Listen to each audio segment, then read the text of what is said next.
Olha, hoje a gente vai mergulhar na história de um homem que, bem, cujas mãos sangraram por 50 anos. Imagina só.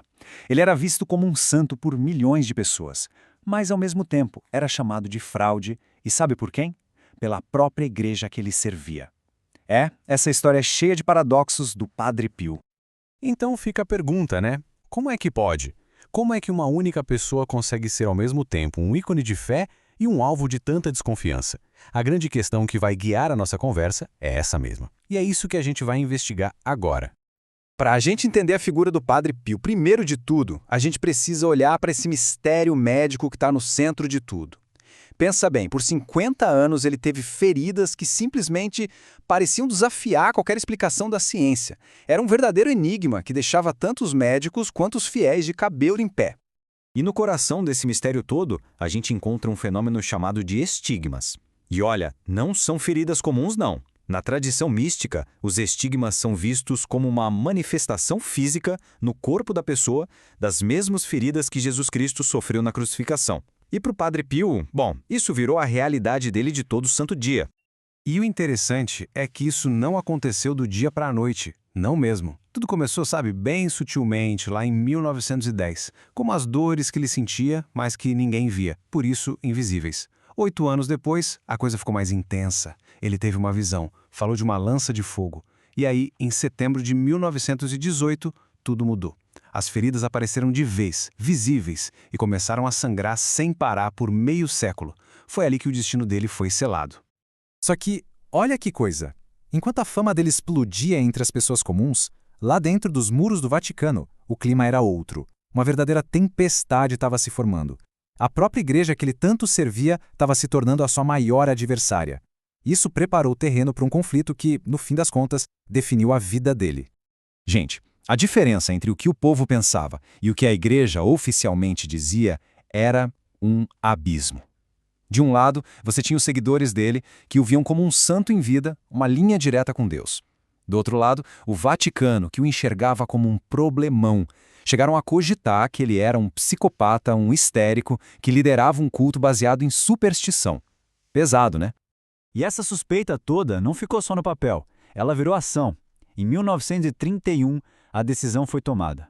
O Vaticano simplesmente isolou o Padre Pio, transformando ele num prisioneiro dentro do próprio convento. Ele foi proibido de ter qualquer contato público, não podia mais ouvir confissões, foi silenciado. E a resposta dele? Nenhuma rebelião.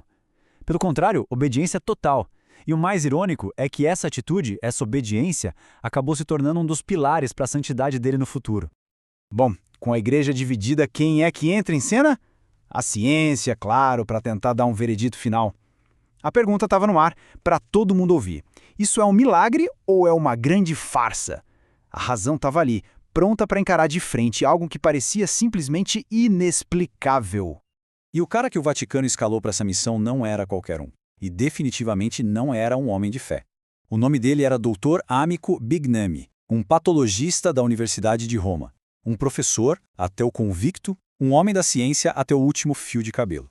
Ele começou a investigação com uma certeza na cabeça. As feridas eram falsas, auto-infligidas. Era tudo uma grande fraude. Para provar que ele estava certo, o Bignami bolou um experimento que ele considerava a prova de falhas. O plano era o seguinte: primeiro, limpar muito bem as feridas. Depois, enfaixar tudo de um jeito que ficasse hermeticamente fechado. E para garantir, lacrar tudo com cera para ninguém conseguir mexer. A ideia era esperar 8 dias. A expectativa da ciência era clara. Em 8 dias, as feridas iam começar a cicatrizar e a farsa toda seria desmascarada. Só que, 8 dias depois, o resultado chocou todo mundo. Quando tiraram as bandagens, as feridas ainda estavam lá. Frescas, sangrando. Não tinha nenhum sinal de cicatrização. Nenhum sinal de fraude. O próprio Dr. Bignami, o maior cético de todos, teve que admitir que estava sem explicação. A ciência simplesmente não tinha uma resposta. E é aqui que a história dá mais uma daquelas viradas inacreditáveis. Porque foi justamente no momento de maior isolamento dele, quando ele era basicamente um prisioneiro do Vaticano, que o legado do Padre Pio começou a crescer de um jeito que ninguém, absolutamente ninguém, poderia imaginar. Pensa só. Ele estava trancado, silenciado, mas não estava derrotado. Foi de dentro daquela prisão que ele imaginou a sua maior obra. E não era um livro de teologia, não. Era algo concreto, real, feito para durar. No meio da pobreza daquela região, ele sonhou em construir um hospital supermoderno. Ele o chamou de Casa Sollievo della Sofferenza, ou Casa Alívio do Sofrimento. E que sonho, hein? Esse sonho se tornou realidade. Hoje, o hospital que ele imaginou lá, isolado, atende mais de 1.300.000 pessoas por ano. É um número gigantesco. É literalmente um monumento de tijolo e cimento que representa o maior paradoxo da vida dele. Do seu maior sofrimento nasceu o maior alívio para milhares de outras pessoas. Isso tudo nos traz, então, para a reviravolta final dessa saga. A jornada de alguém que foi condenado pela igreja e que, no fim, foi canonizado por essa mesma igreja. Esse talvez seja o capítulo mais impressionante de toda essa história. E a peça-chave para essa virada de jogo foi um jovem bispo polonês. Em 1962, ele escreveu para o Padre Pio desesperado, pedindo orações por uma amiga que estava morrendo de câncer. Depois do pedido, o tumor da mulher simplesmente desapareceu, sem explicação médica. E o nome desse bispo era Karol Wojtyła, o homem que, anos mais tarde, o mundo conheceria como o Papa João Paulo II. Olha só que trajetória. A mesma instituição que o condenou, que o silenciou, que chegou ao ponto de botar escuta no confessionário dele, essa mesma instituição, anos depois, o declararia um santo. E o Papa que liderou essa cerimônia de canonização era o mesmo Karol Wojtyła, cuja amiga ele tinha ajudado a salvar décadas antes. É um roteiro impressionante, cheio de contradições.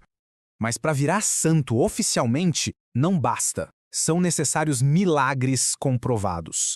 E não qualquer milagre, não. Tinham que ser coisas recentes, sem nenhuma explicação médica. O primeiro foi a cura instantânea de uma mulher com um problema linfático fatal. O segundo, a recuperação total de um menino de 7 anos que teve falência de 9 órgãos. Os médicos já tinham desistido. Nos dois casos, a ciência ficou completamente sem resposta. E para fechar, tem o último grande enigma. Em 1968, um pouquinho antes de morrer, aquelas feridas que sangraram por 50 anos desapareceram. Elas não foram cicatrizando aos poucos, não.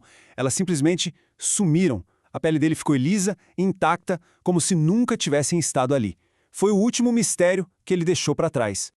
Então, no fim das contas, quem foi o Padre Pio? Um místico de verdade? Uma fraude muito bem elaborada? Ou, como a própria igreja uma vez o chamou, um sinal de contradição para a nossa época, uma época tão cética? A história dele nos força a encarar os limites daquilo que a gente acredita ser possível. E a resposta final? Bom, talvez ela não esteja nos arquivos do Vaticano, nem nos laudos médicos, mas na pergunta que a vida dele deixa para todos nós.